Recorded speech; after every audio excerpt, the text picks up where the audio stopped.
Tuesday, we're setting the tone. Latest trends, let it be known. Voices rising, stories unfold. Thought-provoking, fresh and bold.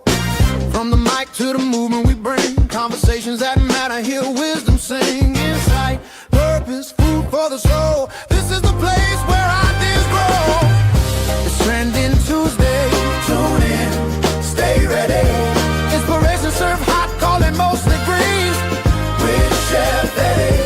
Redefining progress, changing the way we speak. Real talk, real life, every single week. Yeah. Oh, organic living, mind and play. Healthy conversations that elevate. From the kitchen to the culture we see. Growth, wellness, and authenticity. Laugh, learn, and be entertained. Meaningful dialogue, never the same. If it's trending, if it's true, we're bringing it straight to you. It's Trending Tuesday. Tune in, stay ready. Inspiration served hot, call it mostly greens. With Chef Eddie. Redefining podcasts, changing the way we speak. Real talk, real life, every single week.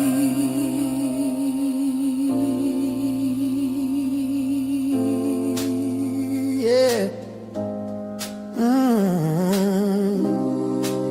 Sponsored by Danny Davis and Katie at TC, building community. Yeah. Inspiring change. Welcome to Trending Tuesdays.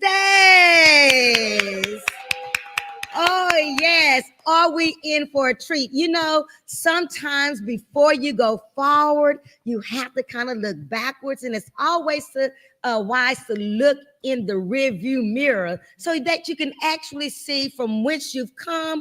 Or, you know, sometimes you think you've made greater progress. You kind of look back and you say, I'm not really that far along. Sharita, what do you have to say about that? Because we're here with Trending Tuesdays, and we're actually going back to come into our presence to move forward.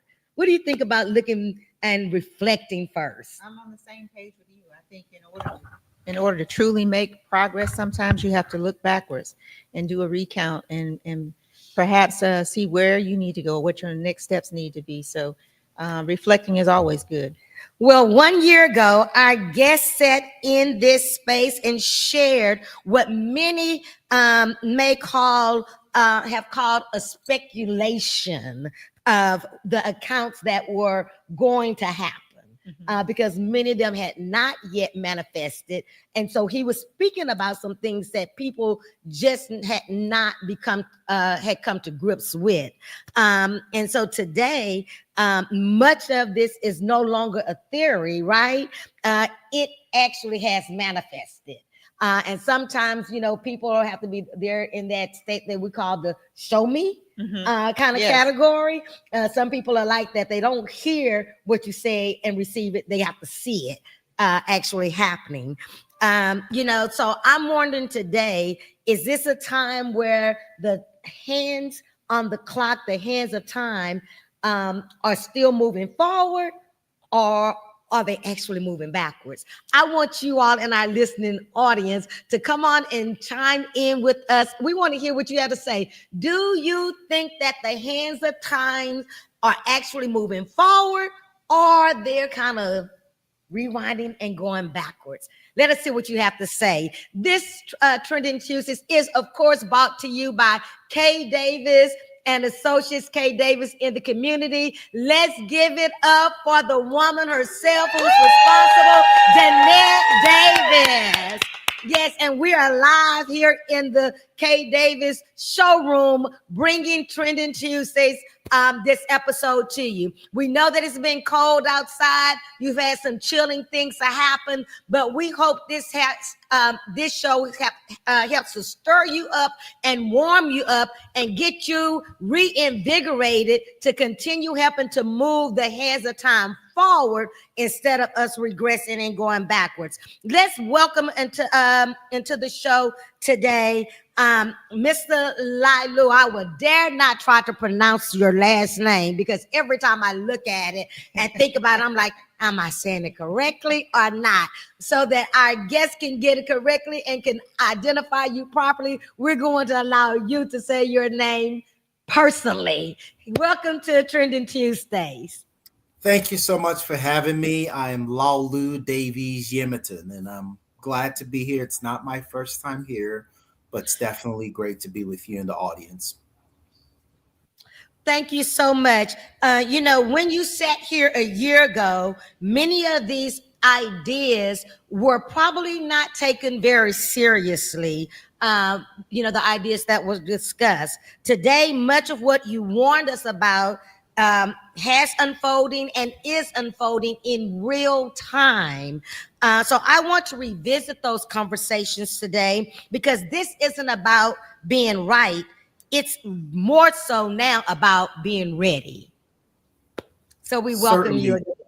So we reverse back a little over a year ago when I was last on the show. We had just lived through the winter storm here in Houston where many of us, experienced power loss due to the lack of grid resiliency or sufficiency at the time. And many members of the Houston community had to learn about how CenterPoint Energy really plays this pivotal role in our lives. And I talked at that time about how it was the predecessor company was Houston Light and Power. And after the state of Texas deregulated the electricity markets, this was, 30 years ago or so, that we wound up with a structure that had generators, distributors, and their retail electric provider.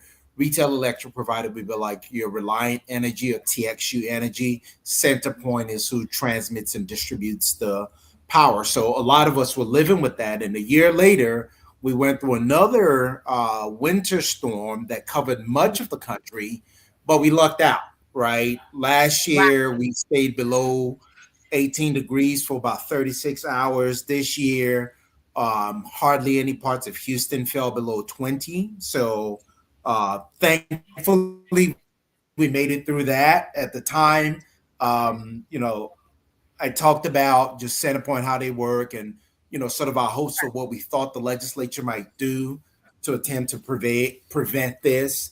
But we didn't get to test the system this time. So thankfully, we lived through that. One of the other topics that I spoke a lot about was obviously gun violence. Okay, can you hold on? Let's just take a pause right there because I would like to play a clip to take us back to actually what was said during that conversation. Let's hear it. We created a monopoly for the distribution companies, but there were some guardrails that were put in place. And part of those guardrails say your business model, if you're going to be a distribution entity in Texas, you get to charge a rate based on your actual cost to deliver that electricity. That's to own all of your equipment, all of your assets, plus a premium. That premium represents your profit. And based on that, that's essentially how you're supposed to operate. And so for your standard distribution company, if you're operating right and efficiently, then you can assess a rate. How's that rate determined? That's a natural question for people to want to know. It's a combination of things. For a city like Houston, the municipality has to agree or concur with whatever rate that distributor determines. And it's supposed to be based on their numbers. Hey, it costs us, let's just use for practical example, it costs us $100 million to get power to everyone. So we need to be able to charge not just $100 million, and I'm not using, it's not an exact number, I don't know the precise formula, but let's just say 100 million is what my rate case is based on. So that 100 million plus, let's say, a 17% premium means I should be able to recoup $117 million. And based on that, I apportion that share to all the people that we provide power to. That's the basic business model. And that's how CenterPoint started there. Without getting into the weeds of how they operate, because I never worked for CenterPoint, I'm just someone who's been pretty interested in the energy market. When Centerpoint started in 2002, became a publicly traded company, much of the leadership at Centerpoint descended directly from Houston Light and Power. For example, the CEO of the newly created entity was David McClanahan. David started with Centerpoint in 1972, so he was by definition a company guy. So 30 years later, in 2002, he becomes the CEO. Ingrained in that predecessor HL&P was this sense of you were a public utility, so your focus was customer service. Much of that translated, arguably, and I mean, I've talked to several people, I'm in the immediate past, not immediate past, but I've been in touch on a friendly basis. I've known a number of key leaders in Centerpoint, including the past CEO. And so you got a sense of how the company sort of operated. Like they were still focused on the customers. Those of us in Houston, we knew them as it's like Centerpoint Energy, Houston's team, let's go. The same way we kind of felt about Reliant.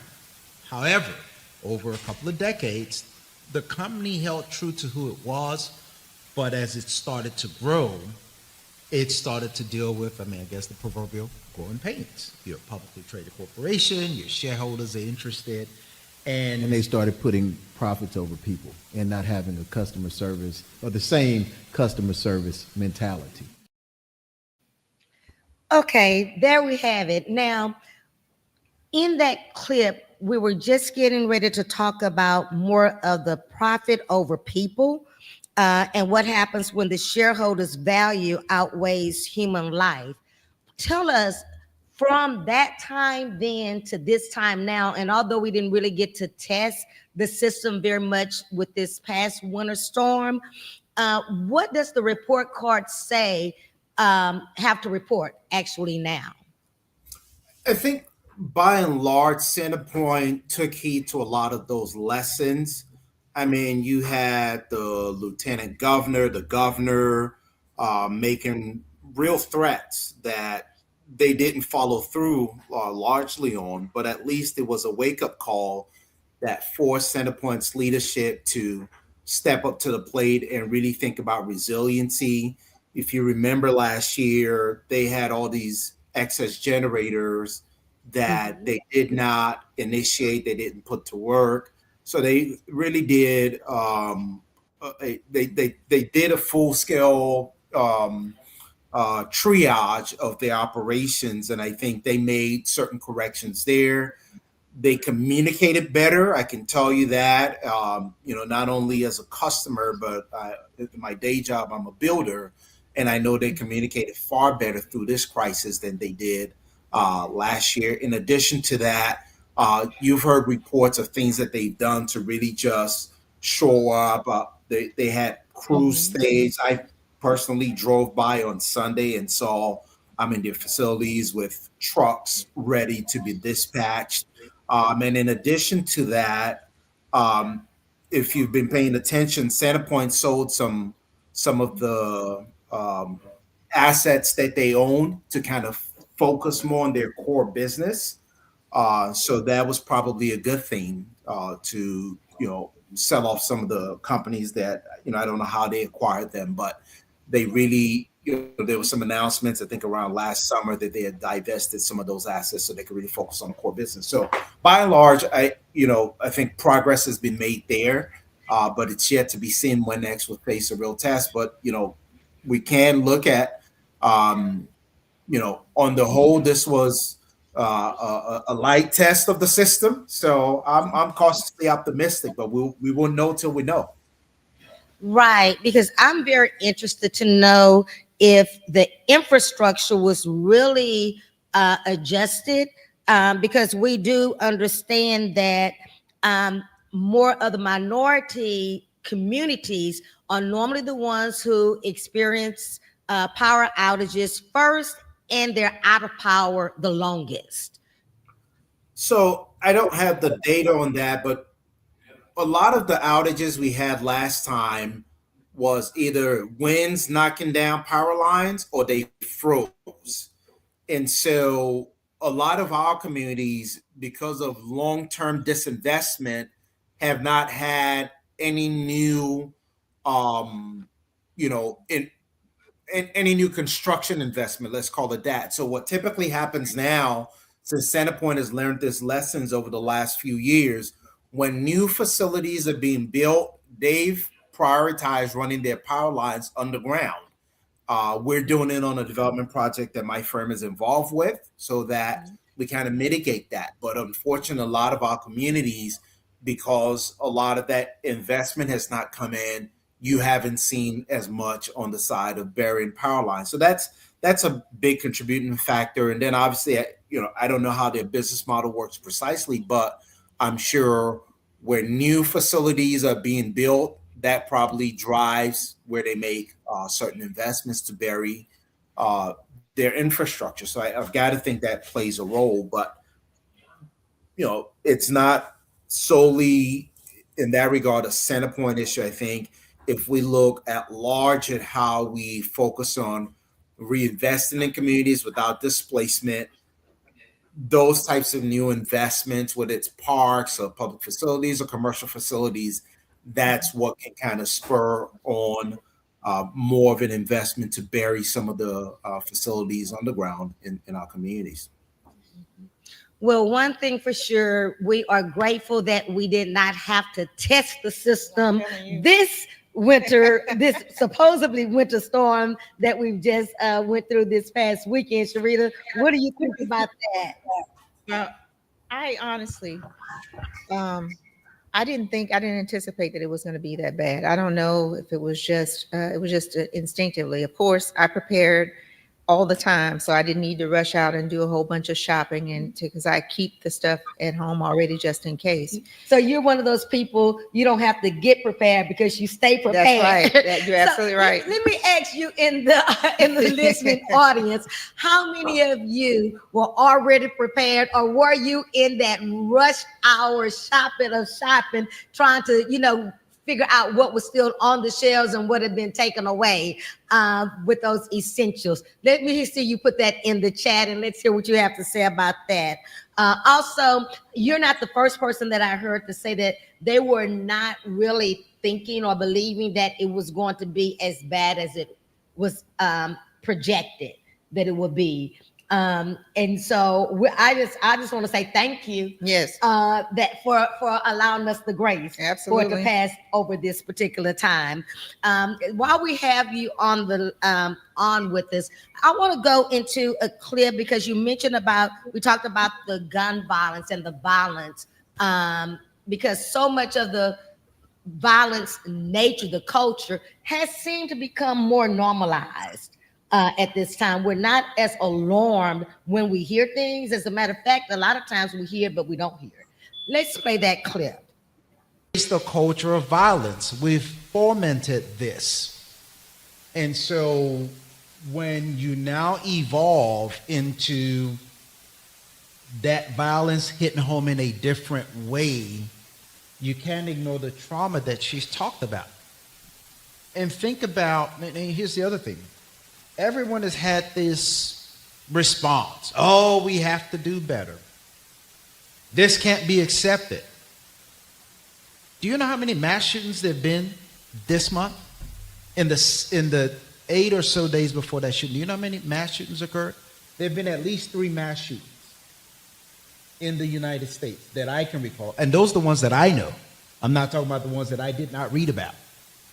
But we paid no attention to those.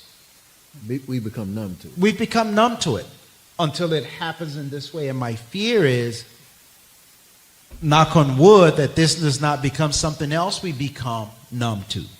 So if you don't go back and deal with the reality of the trauma that gun violence has wrought on us as a people, as a society, then I think it's just fundamentally a disservice to us all.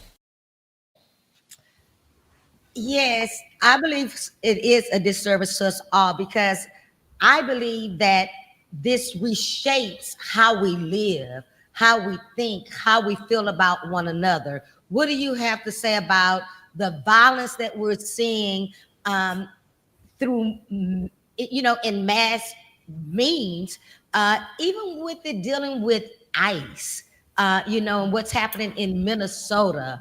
So we talk about gun violence, but let's just talk about violence as a whole. What do we think about that? Yeah. Yeah, I think last year when I was talking about the mass shootings, one bright spot, if you could call it that, last year was a record low over the last 5 year in mass shootings. It's crazy to say, but we only had 408 mass shootings in the United States that was recorded in 2025. That's down from the peak from 2021 where there were 689. So that is still 408 mass shootings too many, right? Right. Gun violence as a whole has, seen some decreases. I think during the COVID years, we just saw the murder rate across the country sort of skyrocket. But what it seems to have happened is we've substituted one sort of violence for a different form of violence, right? So we went from dealing with this scourge of mass shootings, domestic killings, if you will, where family members harm each other, to we're now watching sort of violence play out on Right. television, vis-a-vis, and not just on television, on social media, vis-a-vis what I call state-sanctioned policing of U.S. citizens, residents, and visitors alike. And so, while there was a decline in the mass shootings, the incidents of violence, uh, dealing with just the average everyday person, really took a hit. I think last year, we effectively watched the United States government through the Department of Homeland Security unleash federal. I don't even know what to call them because this ICE stands for Immigration and Customs Enforcement. It's funny how most people don't even know what ICE stands for, but we all just know ICE. And the role had been enforcing immigration laws. So you saw them around the border, around airport entries, other ports of entry. And now we're seeing them on streets of our cities, towns, and counties. And so it really marked a decided shift.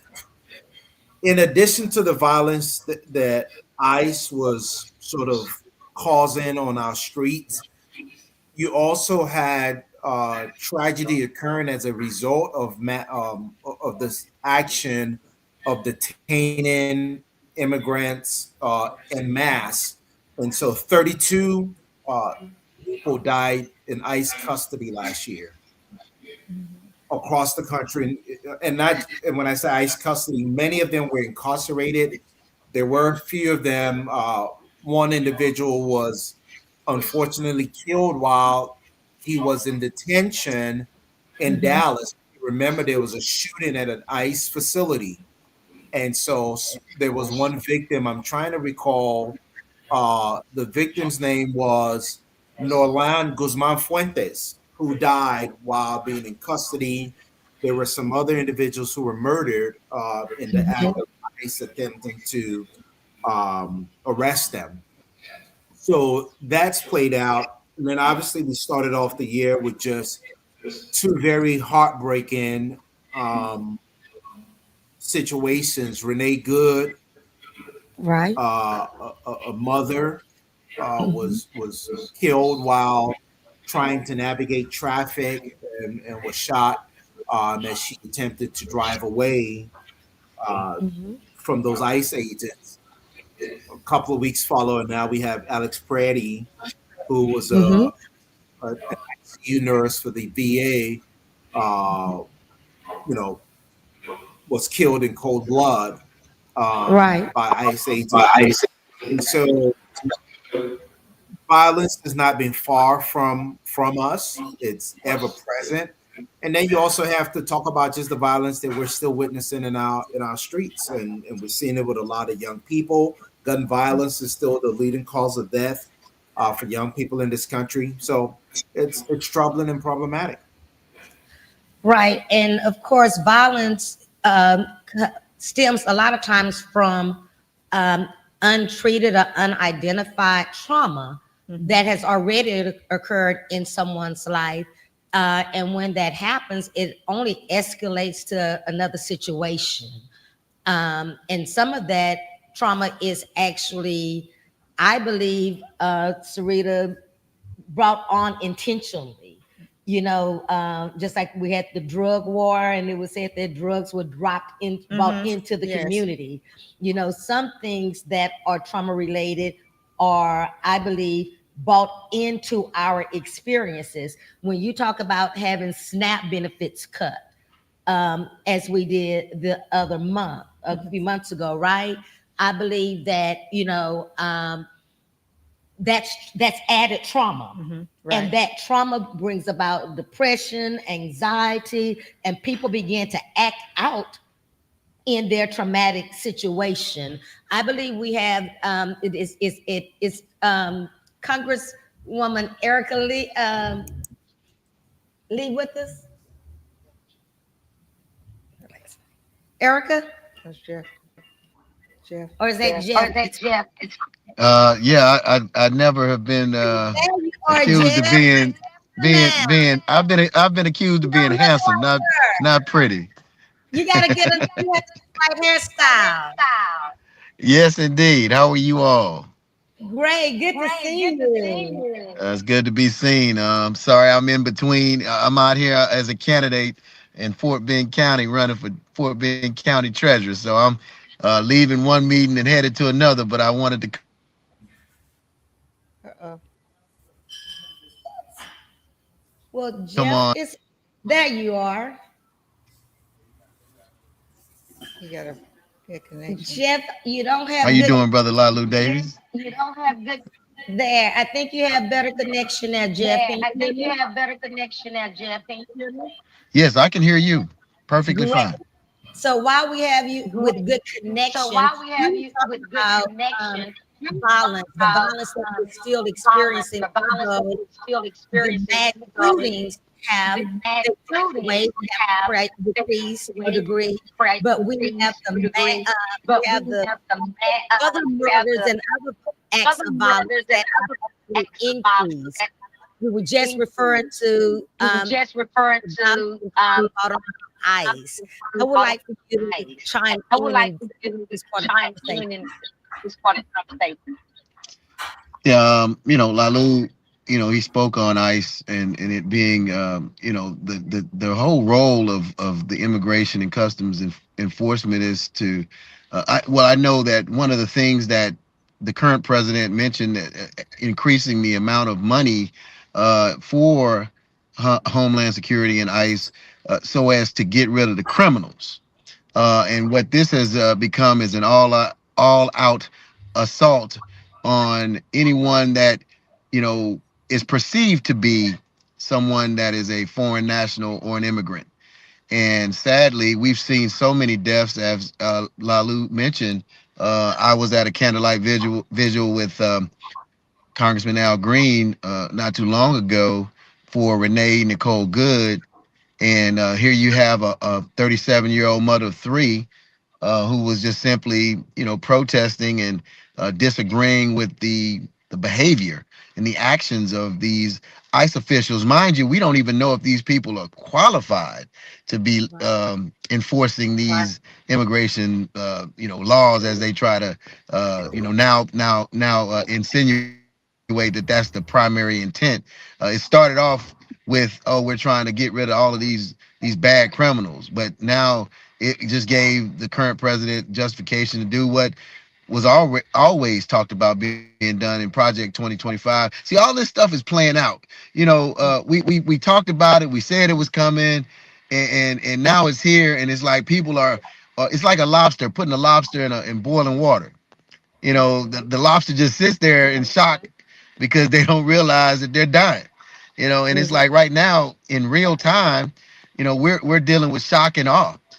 We have all of these things occurring, and we saw the video. They say, don't believe me. How's that saying about my lying eyes? We see this stuff happening in real time. We see, you can't convince us that these people are right and the people that were murdered are wrong. And so Wow. I got attacked on social media, many MAGA right wing Republicans, because I simply went to a candlelight vigil to remember someone who was Mm. killed by someone, and I believe that they were unjustly killed.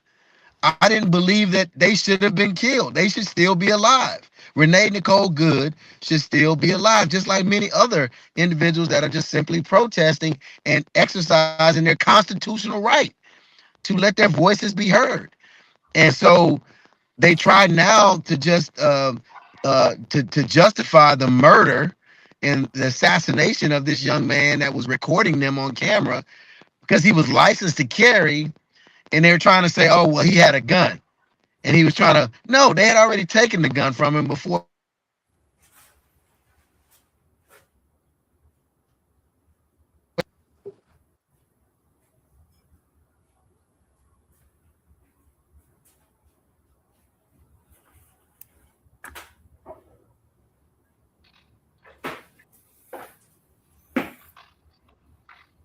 Hello.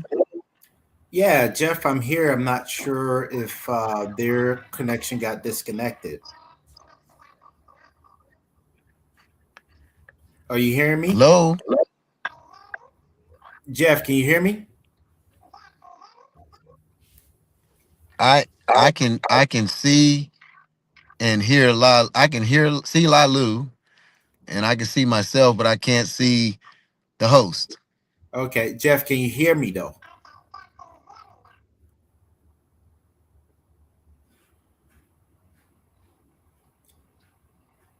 So I don't know if you can hear or see me clearly. I hear you. I don't see you. Hmm.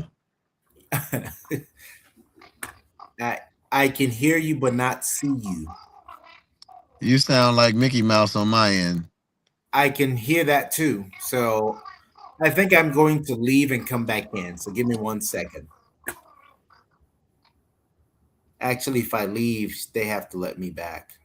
It's pretty wild. Okay, Jeff, can you hear me?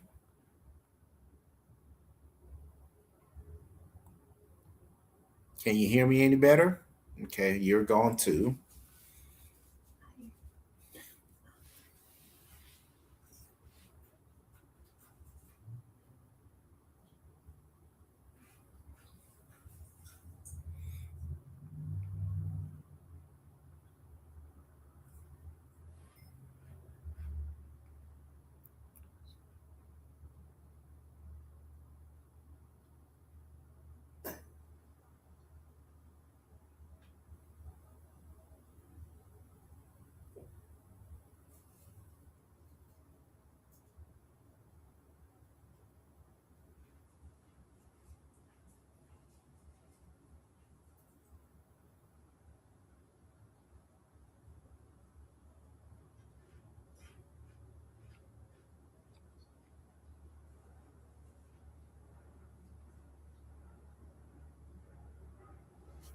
What do you think I should do?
into those positions, we then have to evaluate them. Like they work for us.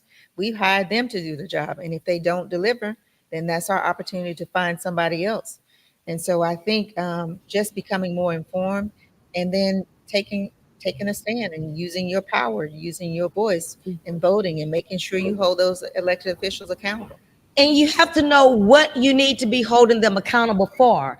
You know, so many of us are so disengaged until we really don't know who's really working for our best interests or in our best interests, because we never look at their record. We don't look at how they're voting. We don't look at, you know, what committees they're on and how they're what they're voting on or what they're supporting is really impacting our lives with where we are.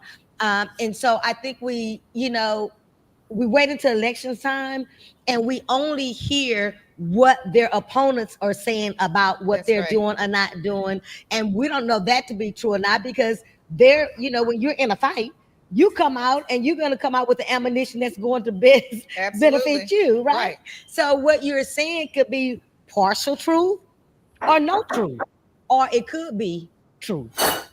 But we have to, like you said, we have to become more educated. We have to be informed, but we also have to be engaged, because you, like you said, you cannot inspect what you or expect what you can't inspect. That's right. And sometimes we have expectations without inspecting before we gather those expectations of someone. Absolutely. You know, I've heard people say that, you know, so and so have not done this and they've been in office all these years and they've done nothing for the people. But have you actually looked at the report card? Right. So let's go back, and we have Jeff that's back with us. And I look at Jeff. Do you remember where you ended up? We were just carrying on the conversation with where you were. Can you go? You want to come on back in?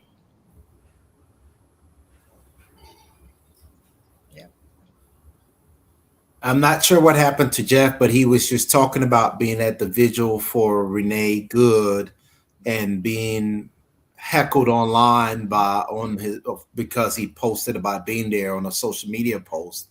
So that was the last thing that he was sharing before we had the technical difficulties. Yeah. So, and we were talking about, you know, how the public has a lack of trust in those persons who were even speaking out on Project 2025 before. And it's mainly because most people are so ill-informed, right? Uninformed, underinformed. And they're getting their cues by others who are just feeding them bites of information. Correct. And I think as a whole, you know, you all were talking about people not really understanding the roles of the elected representatives. I think you have to look back to around 2019. In 2019, there was a project that was launched commemorating the 400 years of, you know, the earliest recorded arrival of slaves on the shores of the eastern seaboard of the United States. And so Project 1619 by Hannah Nicole Jones was unveiled. And if you remember, after it came out, there was like this backlash by, you know, random people that you had not heard of. And then they got on critical race theory and all of this. So this is kind of what laid the foundation for what we've now witnessed, and that ended up being codified in Project 2025, which is now playing out. So you have to go back to that time. And I'm not saying just go back to that time. We could go back even further, but just for purposes of conversation. Once that happened, they started beating down on critical race theory. Then we went through a few years of them going after books and libraries. So now we have book bans. All these things were laying the groundwork for what was ultimately this big picture plan. As far back as then, we were being warned. No, as a matter of fact, as far back as 2015, we were being warned by the Hannah Nicole Jones of the world, by Isabel Wilkerson, who wrote the author of Caste. She's also the author of the book Warmth of Other Suns. these scholars, there's educators, there's academicians, they talked about what they were seeing as a crackdown on scholarship, literary productions.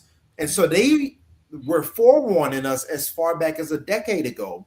And then as we went through the COVID years and the Biden years and all this pushback on science, on facts. And so when Project 2025 was unveiled, it was not meant to be unveiled. It was accidentally released. And in there, it laid out the template of what they were going to attempt to do to really grab power and reorient the structure of our governance. They wanted to, utilize several levers. Courts being one of them, the executive branch, and the agencies that flowed up through the executive branch.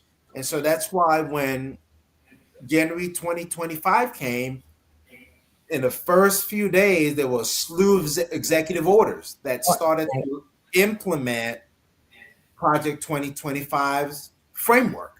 And so I'm going to go to the conversation about seen it Project through the- 2025. The Project 2025, for those who might not know, it's the manifesto that was spearheaded by the Heritage Foundation as their plan for 2025 and beyond in anticipation of the 45th president ascending once again as the 47th president of the United States. In their plan, and I'm just going to talk about a few snippets, one that I think is fundamentally important is how they want to eliminate 50,000 people from the federal agencies. This is their idea of cutting off the quote-unquote deep state, Yeah, draining the swamp. draining the swamp, and replacing them with people who think how they think, because they want to fundamentally restructure America as you know it. This is not innuendo. We're not embellishing. It is a real plan. The candidate, the presumptive nominee, I guess he became officially the nominee yesterday, could say was, I don't subscribe to the Project 2025. But if you notice one thing, he didn't denounce any of the contents of the plan. All he could do was dissociate himself from the plan. I didn't put it together. I didn't authorize it. Well, whether we like it or not, they have a plan. And if you want to know about the Heritage Foundation, I'm drawing a blank on the guy's name, but there was an article not too long ago that talked about the most powerful man, according to Clarence Thomas, you've never heard of. And he was the guy who... There you go. They had a plan. They started with the plan, and we again are seeing that plan unfold before us every day. We've seen executive order after, we can't even keep up with the executive orders that are being signed, right? They're so numerous. But how many of you have been impacted by your job has been cut? You talk about DEI, you mentioned critical race theory. That's one of those labels, right? That replace, it's another name for the same people that it's impacting. Right. What do you say about that? We have the, instead of the N word, we have it impacting Black people. We have it disguised with critical race theory. It's disguised now with DEI. What do you say about that? I think my new N word is NM. It's impacting Josh and them. So, Josh and them, I love that, all of them. That's my new N word. So, we started 2025 with, man, I forgot that interview was 2 years ago. And it's just amazing really to listen to your own voice and how prescient so much of what I shared at the time has been. So January 2025, new administration begins. They formed this entity called DOGE, Department of Government Efficiency. And they ran roughshod through agency after agency. They gathered up all sorts of data and began firing people en masse. They fired people from HUD, Department of Labor, Park Service, Department of Energy, you name it.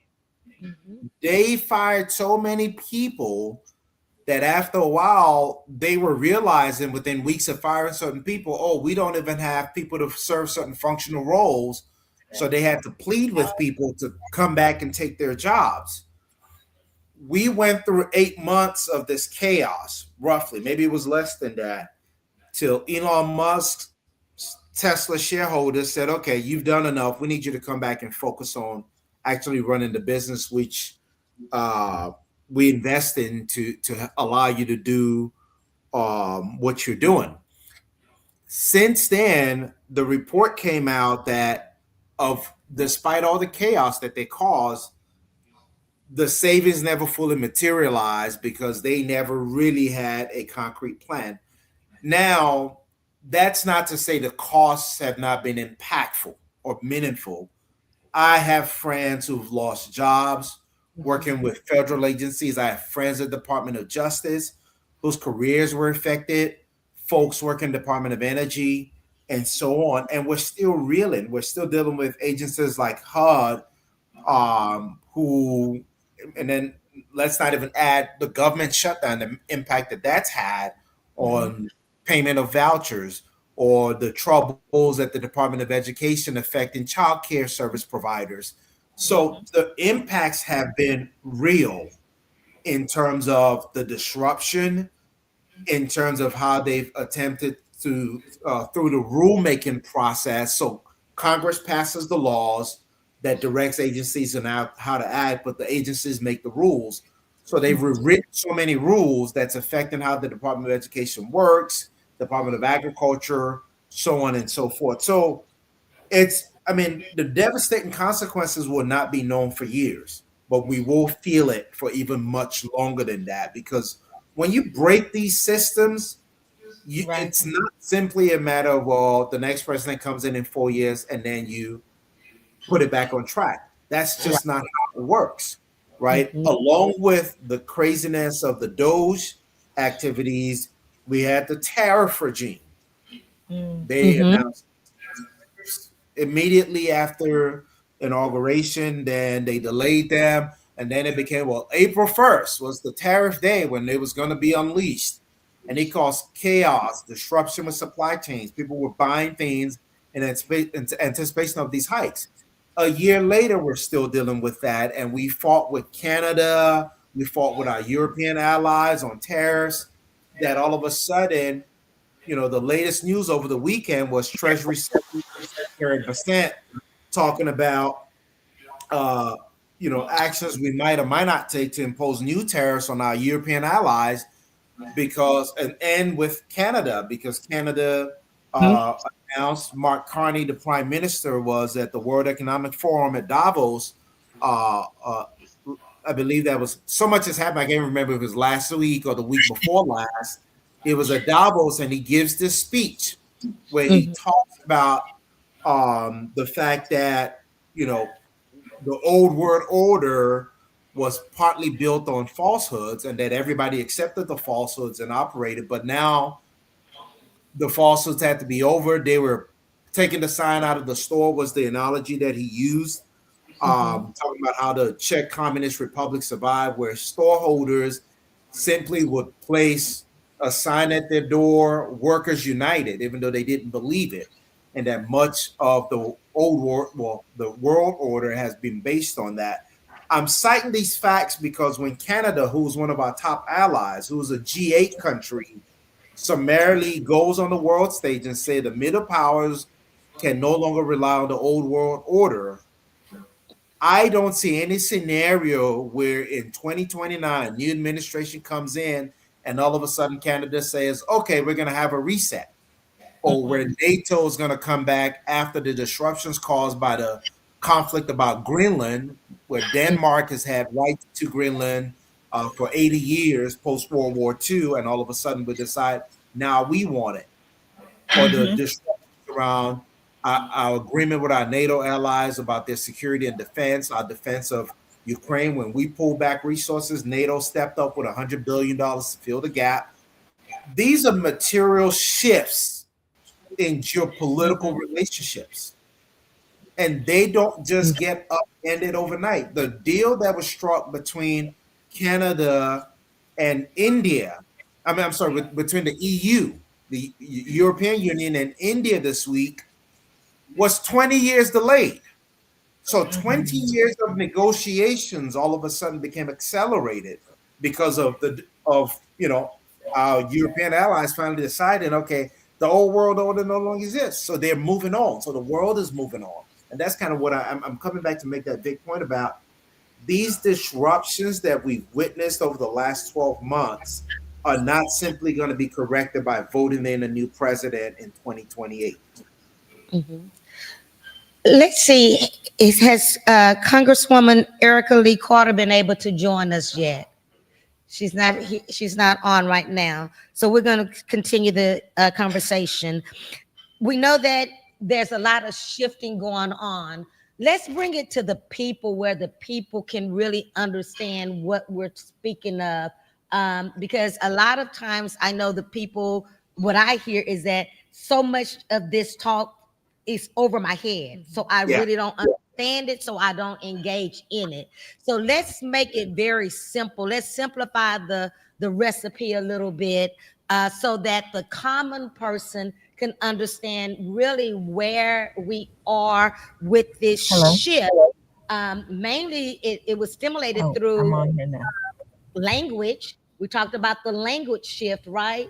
First, from the critical race theory, DEI. We didn't talk much about Black jobs yet. But is that Joy that's joined us? Hi there. How you doing? Good. I'm gonna pause because we're so glad that you're able to connect with us now.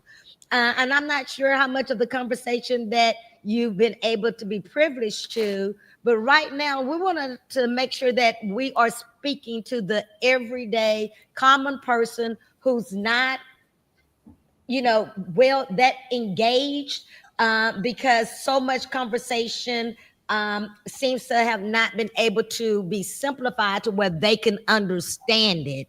So let's talk about it. And let's talk in more layman's term. I guess that's where I'm really going, in the layman's person. So I'll attempt it this way. I'm gonna use the school lunch analogy. There we go. Everybody can relate to When we were all in school, we agreed that the cafeteria serves our children food. And all the parents, school board said, okay, here's the world order. The cafeteria is run by the school district or whomever they hire. And so all of us are going to entrust our kids' safety and well-being and their nutrition to you. And we'll put money on an account because we have an agreement that you're going to run it. There will be breakfast served in the morning and lunch. Now, most of us said, okay, just give me the basic account and my kid shows up every morning, gets the basic breakfast and lunch. Others might pay for more. I remember when I was in school, I always had to accept the basic lunch, but other friends might be like, well, give me the chili and cheese fries or whatever other extra, or give me a packet of fruit snacks. The way the world has kind of worked, the United States was the cafeteria. You provide the lunch, we all entrust you with it, but we all put up money to make it happen. What those people are saying now is, hey, yeah, we expect that you would always make lunch available, but then for a bunch of days, you gave us nachos for 5 days in a row. Where was the cheeseburger? Where were the fries? We thought, and you said, well, no, nachos is what you have to have because that's just what. As a matter of fact, the nachos y'all been having is probably. I'm gonna give y'all some Funyuns today because nacho prices have gone up. It's gone up. Cheese. Exactly. And if you actually want the burger like that we used to provide, now you got to pay more for that burger because that burger ain't part of your standard meal. And everyone is saying, hey, whoa. You never talk to us about this. You don't just get up one day in the middle of the semester and start making all these changes. So now some of us are saying, you know what, I'm going to start packing my lunch and bringing it to work. Some are saying, you know what, my kid is 16. You can get in your car and drive to Jack in the Box, pick up your lunch and come back on campus. That's essentially what's been going on between what I call the old world order, where the U.S. was allowed by all of our allies to have military bases everywhere and to kind of control the dynamics. They all kind of, agreed, okay, we'll play our role. And when the U.S. has made this sweeping changes, once those kids start driving a Jack in the Box to pick up lunch, they're not going to come back their senior year and decide they're going to stay and eat the school lunch cafeteria every year. That's the point that I'm making. So just because you bring in a new president, it ain't going to change the lunch dynamics. No. Right. Joy, what do you have to say about that? Would you like to chime in now? No, I absolutely agree. And making it to where people can really understand it and like paying into like these certain systems and how are these benefiting the everyday folks? How are these benefiting the working people, right? And I think that's a way of seeing how just how people can sometimes, like you mentioned, like become kind of disengaged with like voting and because they think like it doesn't apply to them. And how can we come across with ways of increasing like decreasing voter apathy and just making it where people can understand what's going on, how can this impact me? And I think that's the biggest thing when you bring it back to how is this connected to me, then I believe that is ways that we can increase the voter engagement, voter turnout. Thank you so much. I want to go back and you brought up the school lunch scenario. Thank you for doing it in that way. But let's talk about school lunch, the effect that we're seeing with school lunch today, with what's been passed down with cuts and things of that nature. So, children were able to receive the free breakfast every morning. That became a mandate across the board. It was not always a mandate. They were having the free breakfast in the classrooms. Now parents are having to take snacks and things of that nature. They're asking parents to actually to supply or to provide snacks so that it goes into a pool so everybody has something to eat, to snack on in the classroom, because we know that everybody is not equipped financially in the same manner. Reduced lunch in school, free lunches impacted. And so when we have this and when families have been depending on these meals to be the primary, most nutritionist meals for their children during the course of a day, how do you feel what position do you feel like it's put a parent in? Because that was 2 nutritional meals that they didn't have to count on coming out of their personal budgets at home. Of course, they're paying taxes to help with that, but it's not coming from out of their direct budget from home, but yet their kids are being impacted by this. Anybody chime in? Yeah, so Abbott made a way, he passed legislation to where children were not able to get the free lunches and things like that, like the summer youth programs, that they cut funding for all of that. And so, and it was sad because a lot of children are living in poverty households, right? People do not make a living wage. People have multiple family members in their homes. And so it was just cruel of seeing how funding was cut for these programs, and even like the sack lunch programs. And it was just, it's that, but again, these are the people who are elected in the office, and this is how they feel about their constituents, right? So that's my take on that. Thank you for that perspective, Joy. And I want to say kudos to the Houston Food Bank because they're still making sure that they have the backpack buddies. And that's where they're sending food home with kids in bags every week over the weekend so that they can, in hopes that those children or those families will still have something to eat over the weekends, during those out of school hours, I guess I should say. So kudos to them and other organizations who are trying to ensure that. During the projected storm last week, we received mass donations, and we shared those with many of the schools in low income areas.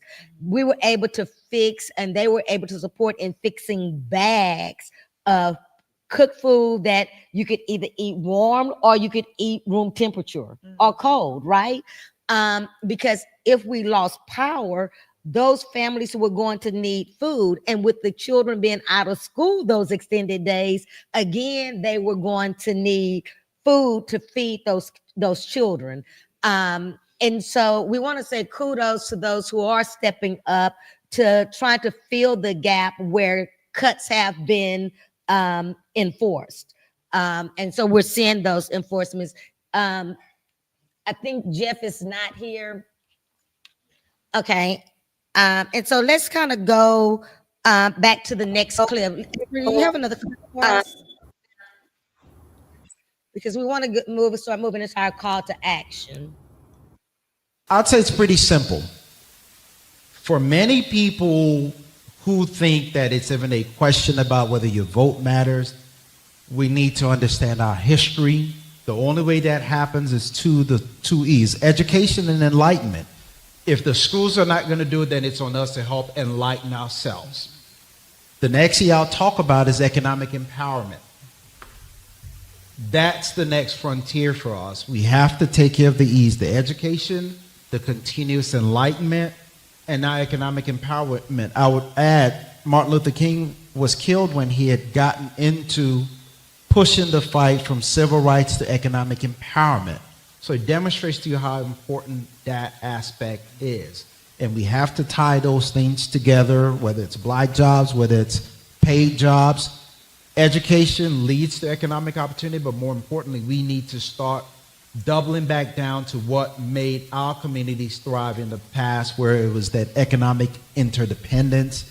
And if people don't think that it's going to be bad, I hate to say, but we might all just have to live through the reality of those dark days, because that might be what gets us back down to the fundamentals. Let's hope it doesn't come to that. Dark days.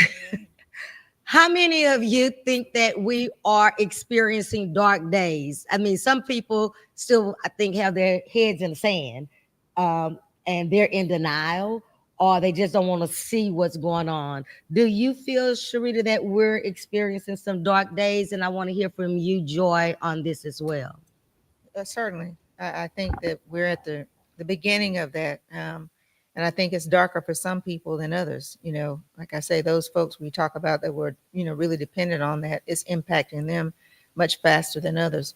But if you have any sort of vision, you know that it won't be long before everybody will eventually be impacted by it. It will soon be knocking at your door. Joy? Yes, I feel like we are watching our rights being stripped away, and I feel like the hands of time are going backwards, right? So we're seeing our voting rights are being attacked. We're seeing how our due process rights are being, just the violations are happening. We're seeing how people are having to have ICE come into their homes because of a memo. Since when does a memo override our constitutional rights?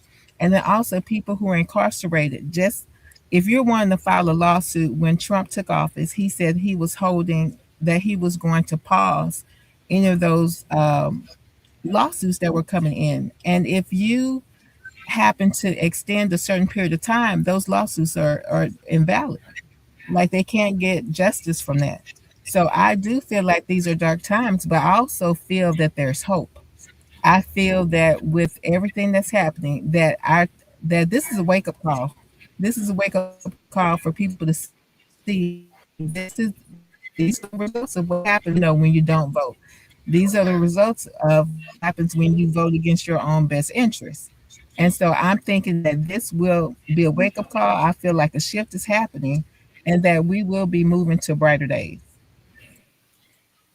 Thank you. I definitely believe, and I live with hope. If you don't have hope, then why is life worth living? But you talked about the vote. And that leads us right into our next segue. With right now, we are in a voting season with the District 18, right? The Congressional District 18.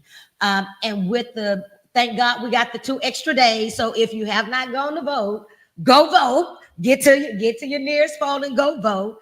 And then the next thing is you have to realize who's on the ballot and why they're on the ballot and how strategically done that was, so that we have prime candidates jockeying for the same position, if you would. All three to me are qualified, but how do you choose the better qualified person, in this situation? So what are your thoughts about, I'm not asking you to endorse a candidate, but the situation that has us where we are now because of the lines being redrawn? Joy? Right. So I feel like whoever, the candidate that you feel represents you the best is the one that you should go for, whether it's Amanda Edwards or it's Christian Menifee. I believe you should also look at the work that each of the candidates have done to decide how they align with your values. And also, yeah, so if you want to talk about the lawsuit, right, that's where we're going to head into. Yeah, so okay, so how all of this started, the county officials decided to close the early voting centers Sunday and Monday because of the dangerous weather conditions that we were predicted to have, right? And as a precaution, they wanted to protect their voting staff and the voters. So basically, we lost 2 days of early voting for the election in a district that had gone over, for so long without representation because of Governor Abbott's refusal to call the election sooner than he did to fill the seat of Congresswoman Sheila Jackson Lee and Congressman Sylvester Turner due to their untimely deaths. And so what Right. ended up happening, I received a message. One had gave a number to one of the lawyers. She introduced herself to me as an attorney with the Texas Civil Rights Project, and they indicated they were trying to file a lawsuit to keep the polling places open longer for the CD18 runoff since they were closed on Sunday and Monday, due to the weather. But they emphasized like how they were looking for a membership-based organization with members who plan to vote in the CD18 runoff and who would have an easier time voting on Wednesday or Thursday rather than on election day on Saturday.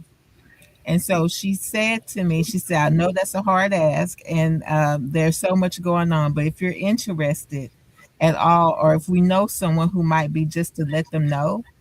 And of course, I knew folks, who would be interested in who were going to be impacted, right? And also would be interested in filing to have their rights restored in order to be able to vote. So I reached out to our co-founders, Sasha Leggett and Roshan Evans, and almost instantly they were like, let's do it. Let's go ahead and fight for the rights of people, because people are going to be disenfranchised if they lose these days of voting. They may not be able to vote on election day or the other days that were available.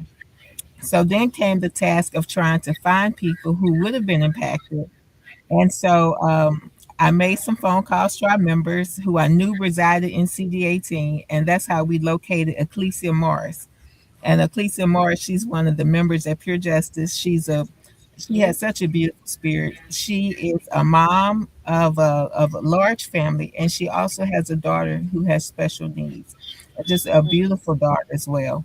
And we knew, like, based on what they were looking for, that she would be somebody who would be impacted and that she would have lost her right to vote had the polling locations remained closed and we not received these extra days. Thank you so much. And this is actually an example to all of us that we can act and that it's not a hopeless situation. If we bind together, if we speak up, first of all, we have to show up, stand up, and speak up. Then, and we unite together, we can actually make some things happen. And so as we prepare to close out this show, we want to thank each of you. And before I give the closing statements, I'm going to give each of you an opportunity to share your closing comments on what we've discussed today, looking back to move forward, and really, are the hands of time moving forward or taking us back? If so, whichever way, what do we need to do to ensure that they continue to move forward? Ladies first. Okay, well, thank you. Yeah, I think this wake up call, everything that's right now is due to elections, right? I feel everything is due to elections. I feel like when you watch people who, how, when we watch ICE is just going unchecked. And this is because of the leaders who's, the people who are elected. I feel like we're going back in time, but I do feel like there's hope. I feel like if we get our people engaged, get them educated, get them brought up on the issues, I feel that we can turn all of this around. But I feel like it's at such a crucial time. I feel like we don't have enough time because I feel Trump is trying to, um, to use the Insurrection Act, and to prevent the election so he can stay in power as long as possible. So people are losing their lives because of the folks who are elected in office and refusing to do anything. And I think it is on us. It is our duty. Our people have fought for this. People are losing their rights. People are being deported. People are being detained longer in prisons because of the people who are elected into office. And I feel when we make the change to vote them out of office and put people who really care about us, there are politicians out there. Not everybody is bad.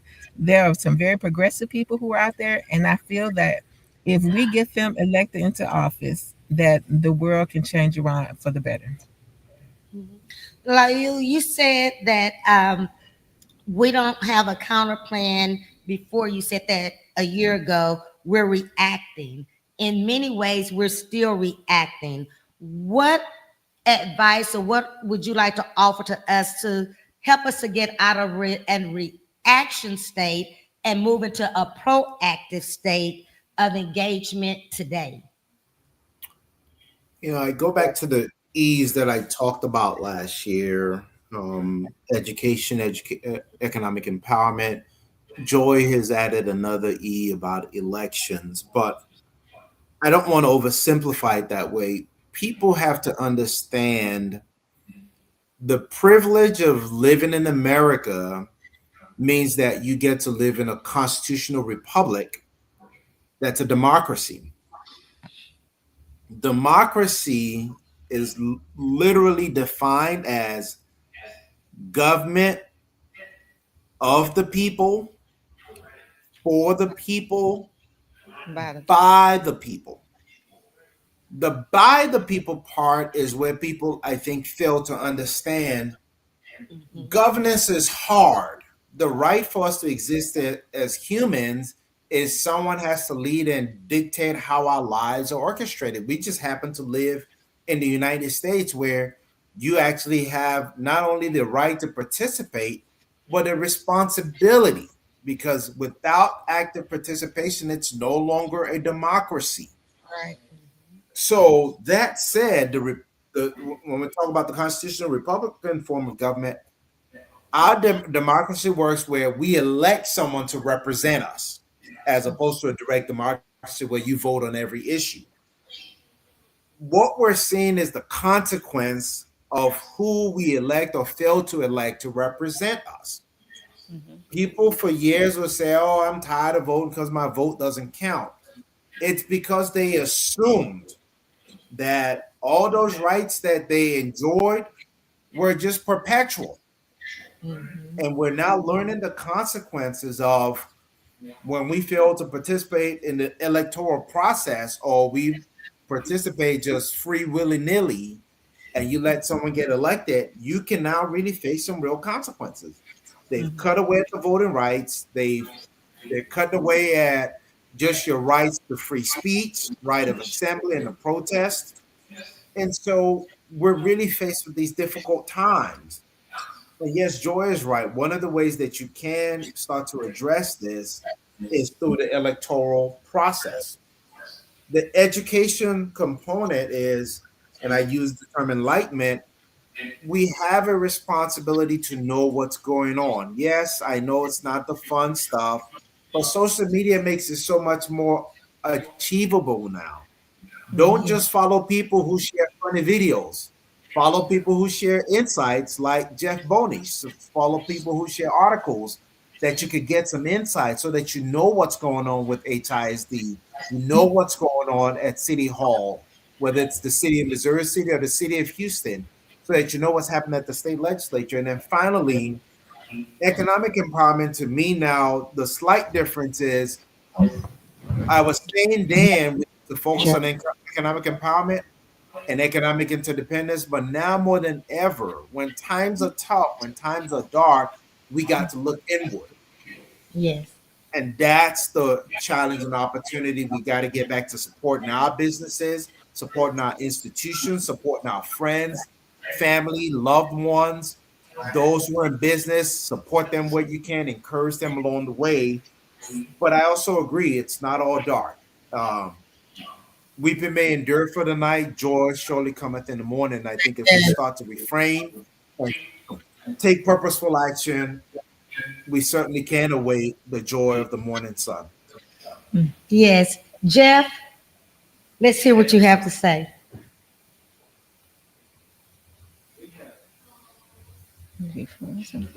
Can you hear me, Jeff? Jeff is frozen. You froze, Jeff. Uh, Oh, Jeff. Everybody say, oh, Jeff. We love you, Jeff. We're trying to give you much love and hear from you. So we always love hearing from you. You're very insightful Oh, he's back. and enlightening. Looks like he's But back. are you back, Can Jeff? you all hear me? You know what, Jeff? I'm gonna have to wonder about you in a minute. Because Come on, Jeff. I give us can't a hear you closing at all. comment. Hold on.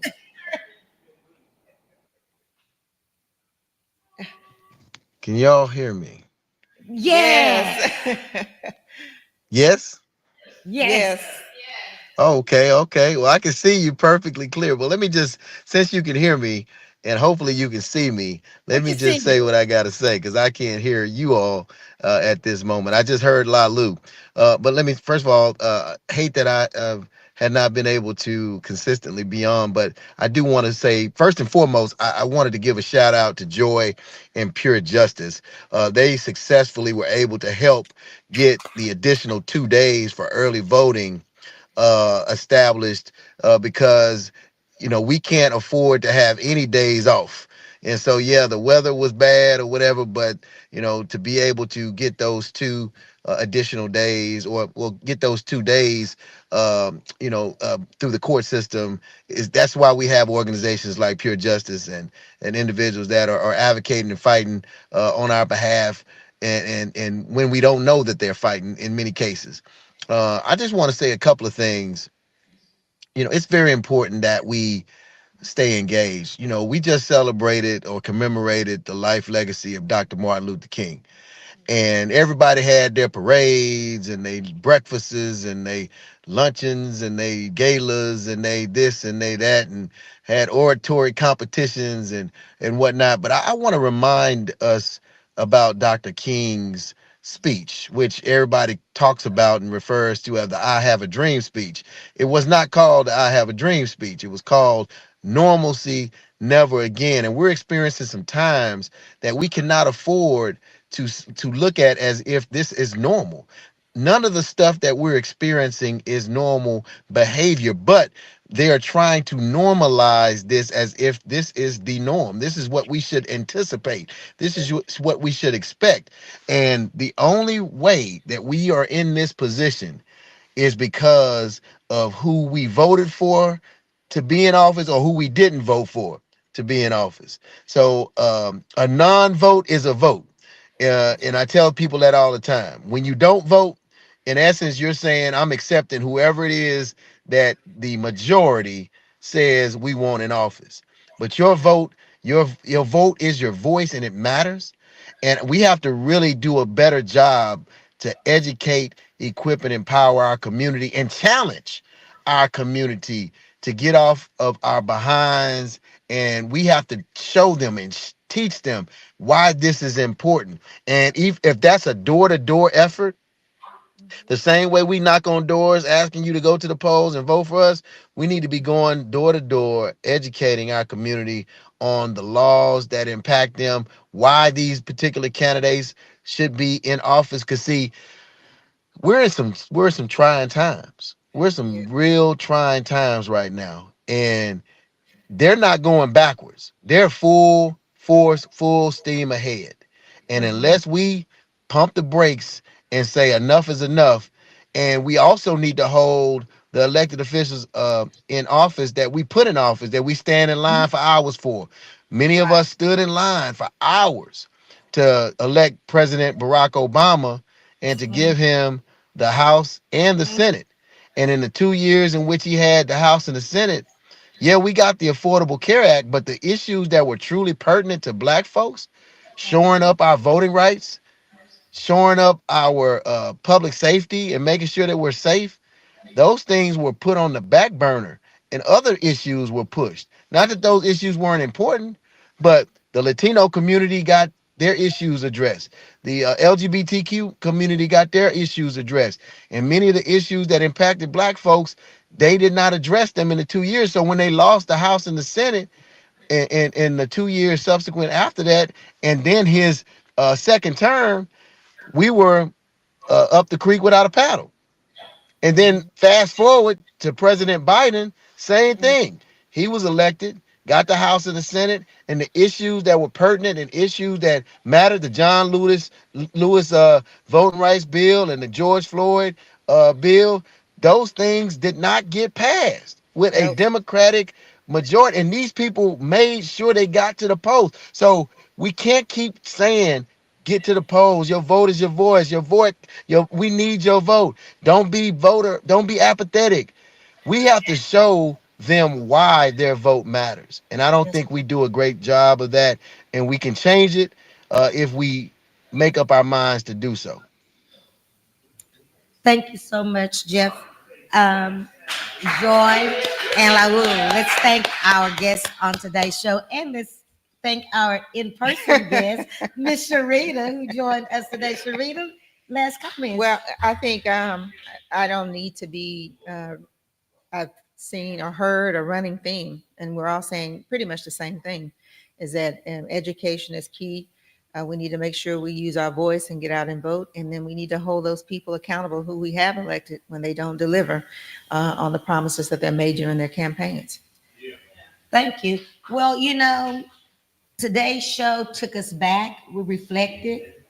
We're looking with keen eyesight on where we are today, presently, but we're also looking with vision and faith for the present. And so I don't want us to leave this show in fear, because this isn't fear. This is foresight. That's right. And foresight demands action. And each one of our guests have given us an action point today. If you received an action point, we want you to type in what your action point that you received today in the comment box. And perhaps you didn't hear what you think should have been said. And maybe you have something that you want to offer as an action point. Drop that in as well, because we value the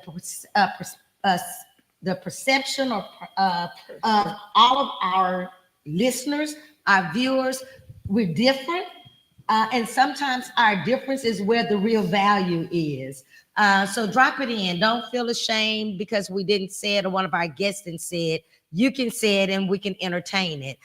Before we close out, you know, Kay Davis and the community does a lot to help the community. All of us can help our community in various ways. How are you going to help? One way she's again stepping up to help our community is she's opened Kay's Closet. She's opened Kay's Closet, and with Kay's Closet, it is actually, you know, some people will call it the resale shop. What else? They give us some other names that they called it. The consignment, the thrift store. You know, but I love it because I'm telling you, you all may not know it, but I used to love, and I have to get, when I have time, I love to go to those resale shops, too. you know, because if you go to the right ones, you can get some very good bargains. I'm telling you, you know, sometimes you have to have the right eye for the right thing to get Yes, the you good do. bargains that's worth it. But we're going to throw it over to Danette Davis, Kay herself, and we're going to let her, she and Lauren share a little bit about Kay's Closet, the purpose and how you can help the community by supporting Kay's Closet. Oh, we're gonna close. Lauren, wow. that was You know, I don't know if somebody missed this show, you know, with the whole threat of the ICE and all of that. And I say that both ways. You know, this weekend, people literally had us scared to death. So we almost canceled. But I'm so glad we did not, because the fire that I saw in the message from you and from Jeff and from Lalu and from Joy, what have you. We missed Erica. She was running around and stuff like that. But we know that we really got good information, and we're going to continue to spread that everywhere, Tanya. We thank you so much. And Sharita just jumped in there, Yes. what have you. You know, she's always down for a cause. Yes. So what we want to do is share with you now on February 10th, when we'll be back, our next Trending Tuesdays, we will have Kay's Closet in full effect. Now, Lauren, you know, she collected, you can't see all this beautiful art and the books or what have you. We just feel like, you know, Kay Davis in the community is mind, body, and spirit. So, you know, with mind, we talk about education and things like that that we support fully. And the body, health, wellness, and the way you eat. Chef Eddie, shout out to Chef Eddie. Shout out to Chef Eddie. You know, And he was over there hustling. good in You know, we here. got some food. You know, we got some okra and some vegetables and a salad and that sort of stuff. So we're always talking about healthy food, but then spirit. You know, and the spirit is those things that we can all communicate on, because we all are spirit. So when you talk about the arts, whether it's performance arts, or whether it's art from these pictures to the books we read or what have you, this is where we all connect. You know, all of us, what have you, and all of the fighting that we do, honestly, we connect there. And so we feel like the whole individual is served when those things are met. And then two, we feel like we are our brother's keeper. Yes. So when you talk about all the problems, you know, I tell people all the time, we can, you know, fuss and we all know what's going on and all of that. But then what I say to them, which is like I said to you last time I was up here, is that then I am my brother's keeper. So then I need to start worrying about those issues that you have. So if you need Tanya food, just like you go out and do food bank every Wednesday, you're working Every with food day, bank actually. to make sure people eat, because it's, you know what I'm saying, you being your brother's keeper. That's what we do, Lauren. Lauren is out there doing you know, that work every day, right? So when you see Kay's Closet, we'll be back in full force on February 10th. And so we invite our audience to come out, take a look and pick through or what have. We got some hot, you know, really good stuff that we didn't put out tonight, because tonight is not the pop-up. The pop-up is February 10th, and we'll have art and, you know, and all kinds of, you know, interesting stuff for people to roll through. And we're always going to do it. We don't want you to have to take it to the Salvation Army, because that markup and what have you, we don't do that kind of markup. We realize if somebody really needs something, they really need it. And if you need it to a point to where we have to give it to you, then that's what we're doing. So we want to say thank you for everybody who came out. you. You know, we were going to cancel, but I'm so glad we didn't. Lauren, any words?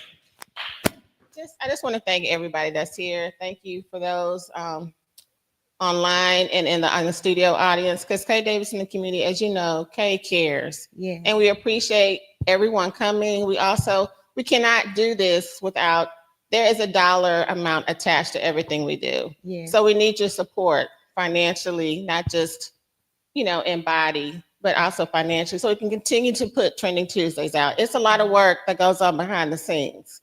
It, you know, it takes a lot of effort, and we do things to help the community. You know, we like to continue to give scholarships to students, you know, pursuing art, help our artist mentees do the community art. We're getting ready to do affordable housing. We you are. know, showcase. So it takes money. So please follow, That grant like, we got, I subscribe. cannot say so many times. And They it's got a grant, y'all. nonprofit. Yeah. Hold up. It's a nonprofit. You Yes, guys we're a let them nonprofit, know but we it's got a grant, y'all, nonprofit. that Yeah. says that the city of Houston even acknowledges the the work that we do, and they're in part responsible for Trending Tuesdays and all the things that we're Yes. trying to do. So understand that it matters. It really matters when you Yes. care about folk. Like, you know, guys, if we do it first and lead, you know, a lot of times we want to just say, you know, if it, you know, it doesn't matter what I do, you know what I'm saying, and it's all over and all that, but that's really not true. You know, if you think about all the folk who died for you to have the right to do the things that you're doing, then I think we need to rethink that. And for Okay. those of you who are in the struggle, who've been in the struggle, who are joining the struggle, it's very easy to lose hope. It is. Yes. But I want to encourage you to not grow weary in well doing. All right. Because, yeah, if you just keep going and faint not, you will reap the reward. That is a reward. And that I'm not speaking of monetary rewards Exactly, always, right. although that is a part of it. I won't Right, leave that out, right, right? right. But blessings come in different forms. Yes. And if you're like me, you stand in the need of a blessing, raise your hand, type right. it We all do in for something. as well. But All we right. have to keep pushing forward to do what we can do. And as we are going, doors will continue opening. Oh, God bless him. Thank you. He will. And Receive thank you, that. Chef Eddie. Raise your hand. Thank you, Chef. Yes, whatever, chef. for the Say food. yes to the chef. All right. Thank you and good night. Good night. I'm gonna feed you when you come, so come on All right. back. Come on in. Good Come on night. in. Every Tuesday we're setting the tone. Latest trends, let it be known. Voices rising, stories unfold. Thought-provoking, fresh and bold. From the mic to the movement we bring. Conversations that matter, hear wisdom sing. Insight, purpose, food for the soul. This is the place where I